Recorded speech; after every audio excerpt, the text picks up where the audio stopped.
그냥 인터넷으로 검색해서 갔더니 그냥 잘 들어주시고 제 편을 들어주시고 사실 소통이 잘 안 됐고 처음이다 보니 제가 궁금한 점도 많았고 했는데 연락이 좀 잘 닿지 않았고 같은 날 연락드리겠습니다 이런 식으로 해서 그러면 저는 약간 불안하게 하루 이틀을 지나가야 되니까 그런 부분이 가장 어려웠던 것 같습니다. 사실 상담을 좀 많이 받았어요. 그 많은 변호사님들 중에서 박나린 변호사님만 유일하게 저의 사건 파일을 미리 달라 하셔서 그거를 모두 읽고 숙지하신 상태에서 저를 만났어요. 이혼은 이제 필수다 이런 말이 많던데 실제로도 진짜 많은 거예요? 통계적으로도 봐도 전체 결혼한 그 건수의 한 반 정도가 최종적으로는 이혼을 한다고 하더라고요. 얼마나 많아요? 1년에 의뢰인분들 수로 따지면 60건, 70건 정도? 오늘 저랑 같이 얘기를 나누실 분은 혼인 생활을 15년 정도 하셨고 최근에 이혼 조정으로 결국 혼인관계를 정리하신 분인데요. 저하고 친하신 사이니까 편안하게 말씀해 주시면 될 것 같아요. 네네. 우선 자기소개를 간단하게 해주시겠어요? 결혼 한 15년 정도 했고 결혼을 되게 빨리 하셨네요. 네네. 결혼을 좀 친구 중에서도 제가 제일 먼저 했으니까.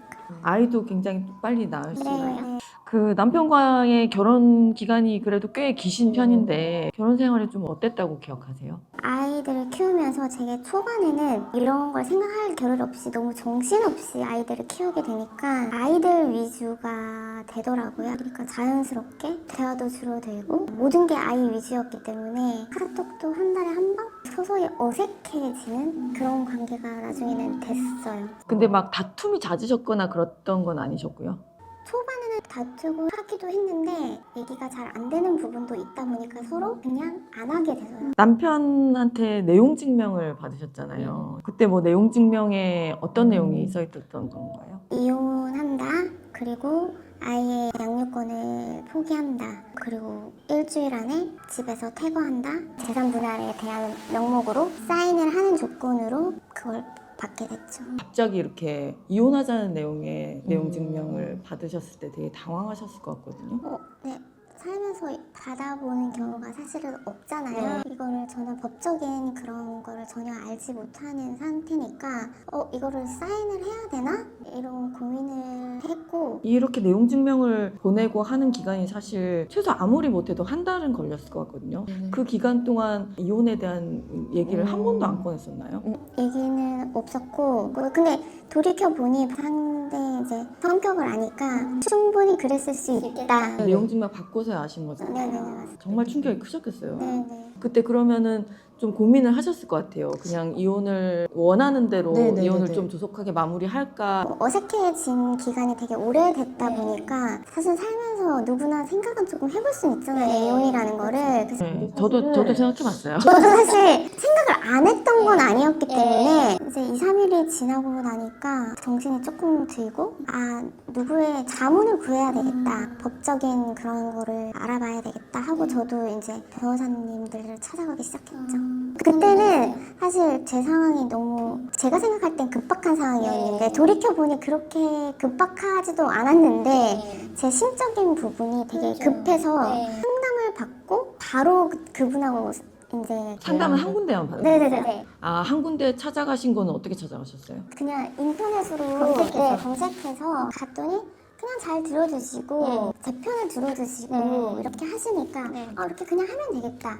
그래서 막 더 알아보지도 않고 바로 그날 가서 상담하고 그날 바로 계약하고 궁금했어요. 말씀드렸던 내용이기도 하지만 바로 처음에 가가지고 상담해서 바로 수임하는 거는 좀 위험하다. 계약서 쓰고 바로 송금 안 해도 되거든요. 보통 저는 계약서 쓰고 바로 송금하시라고 막 이렇게 압박을 넣거나 전혀 그렇게 하지 않고 적어도 한 3분 정도는 변호사 상담해보시고 어떤 분이 잘 하는지 할 수 있겠는지 이런 부분들 생각해 보시라고 하거든요. 몰랐어요. 이제 하면 잘할 수 있을 것 같은 생각이 들어요.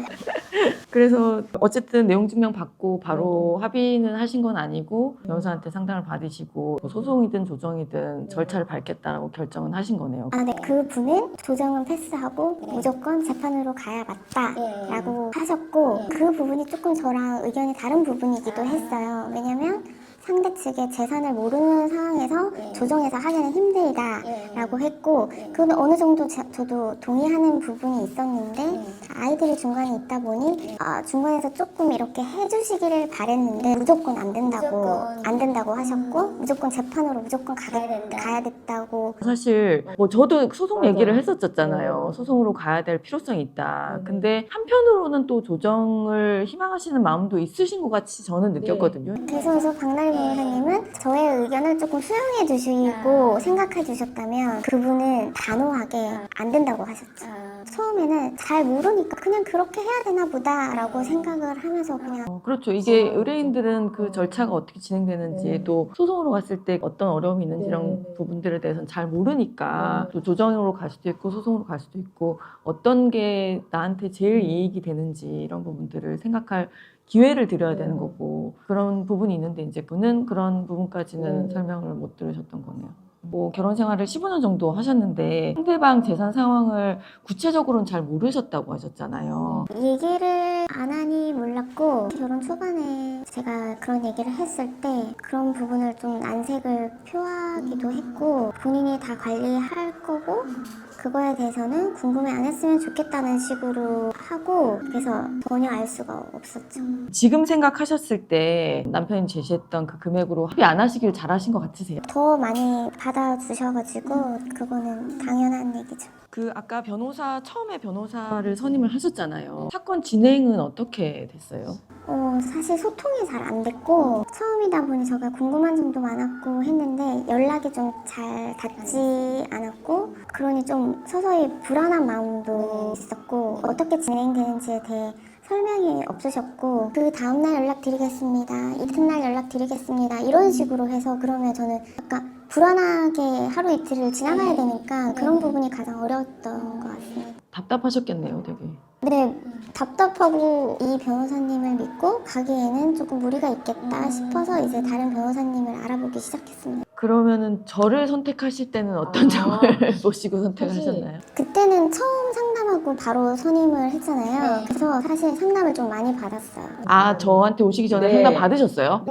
여러 명 받았는데 사실 그 많은 변호사님들 중에서 박나리 변호사님만 유일하게 저의 사건 파일을 미리 달라 하셔서 그거를 모두 읽고 숙지하신 상태에서 저를 만났어요. 그거를 미리 달라고 하지 않던가요? 다른 변호사님들? 시간당 돈을 받잖아요, 다 변호사님이. 그러면 이제 앉으셔서 그때부터 제 얘기를 듣기 시작하시는 거예요. 근데 그 1시간 동안 길다면 길고 짧다면 짧잖아요. 짧죠. 그래서 저는 이제 사건 파악을 하고 의뢰인을 뵙거든요. 근데 이제 얘기를 하면서 서면을 보여달라 하면 100% 이제 인지를 하고 상담을 하시는 게 아닌 느낌을 받았고 네, 변호사님만 유일하게 저랑 상담하기 전에 저의 사건 파일을 다 받으셔서 다 읽고 오시고 제가 보기에도 다 밑줄도 그어주셔 있고 저한테 다시 묻고 싶은 질문이나 그런 걸 다 써오셨더라고요. 그래서 그 부분이 제일 사실 믿음이 컸고 이제 이력도 보게 되니까 이제 변호사님을 이제 근데 유일하신 분이었다는 진짜 한 대여섯 명을 상담을 받았는데 유일하게 사건 번호를 달라 하시고 이제 모든 거를 다 읽고 오셨던 유일한 변호사님이었고 다른 분은 그냥 앉아서 그냥 제 얘기만 들으셨죠.